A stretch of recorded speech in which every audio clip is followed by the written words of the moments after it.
Les camarades, je vous ai pas entendu pour Aimons France. Faites-moi plus de bruit. Merci les camarades pour votre lutte exemplaire.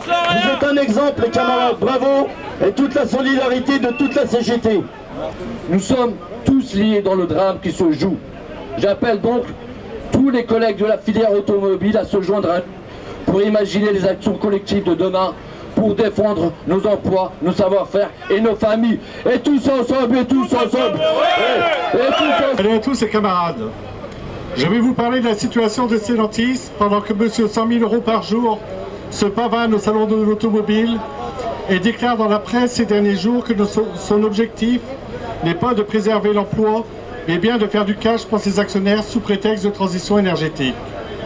Aujourd'hui à Bercy, notre PDG il est avec les banques et l'État pour négocier la reprise du groupe GMD. GMD c'est 5000 salariés, 2000 en France, 3000 à l'international, et il y a 20 ans c'était 3000 salariés en France, 0 à l'international. Alors on voit bien depuis 2009, c'est 3000 postes supérieurs en France qui sont partis à l'international. On va pas se laisser faire avec les salariés.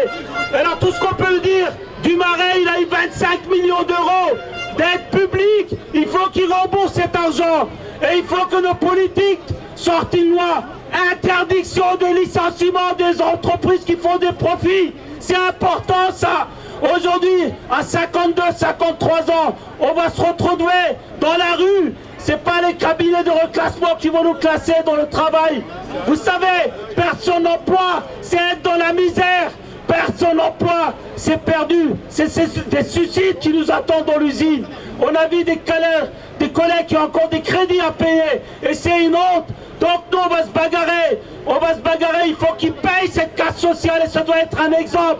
Mais encore une fois, ça sera avec les travailleurs. On méritera ce qu'on peut. On ne peut plus sauver nos emplois. Donc il faut qu'ils payent cette casse sociale. Merci à tous. Et vive la lutte. Sur le site d'Oswald, Novares Oswald, depuis 2018, on n'a pas vu un projet arriver sur notre site.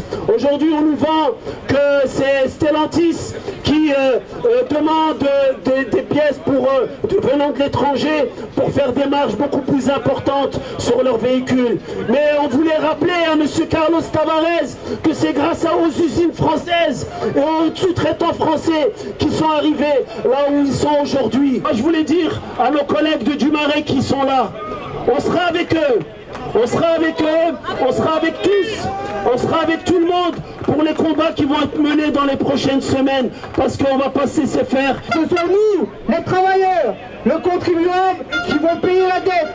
L'État est con, je dirais même plus, complice de cette politique. Il faut un vrai contrôle de l'ensemble des aides publiques avec une obligation de résultat. Et faire voter bien sûr le projet de loi des GMS imposant la responsabilité sociale des donneurs d'ordre envers leurs sous-traitants. C'est 1200 personnes qui vont être licenciées depuis le début de l'année. On ne peut accepter ça et on peut laisser continuer. Il faut absolument que les pouvoirs publics regardent où est-ce qu'ils mettent l'argent. Valeo a touché des millions pour licencier les gens. On ne peut continuer à laisser faire ça. On a notre site emblématique aussi de Rodez qui a bien souffert depuis des années. Il y a 5 ans, on était 1500 là-bas. Il y a eu 750 emplois de supprimés juste seulement par des pré-retraites jusqu'à 2025 et ça va continuer encore. 250 emplois supplémentaires menacés post-2025. Et là-bas aussi, ça va être une catastrophe pour le tissu socio-économique. La CGT Bosch, qu'est-ce qu'on essaye de faire? On essaye aussi de tout simplement de s'inscrire dans la démarche CGT. On soutient le projet de loi GMS, bien sûr, où on veut mobiliser, on veut responsabiliser les donneurs d'ordre, et puis aussi on veut que les aides publiques, bien sûr, soient conditionnées. Bosch se gave d'aides publiques sans contrepartie. Le segment B, comprenant des modèles comme la Renault Clio, la Peugeot 208, la Citroën C3, a été entièrement délocalisé par les constructeurs français sous prétexte de manque de rentabilité. C'est une honte.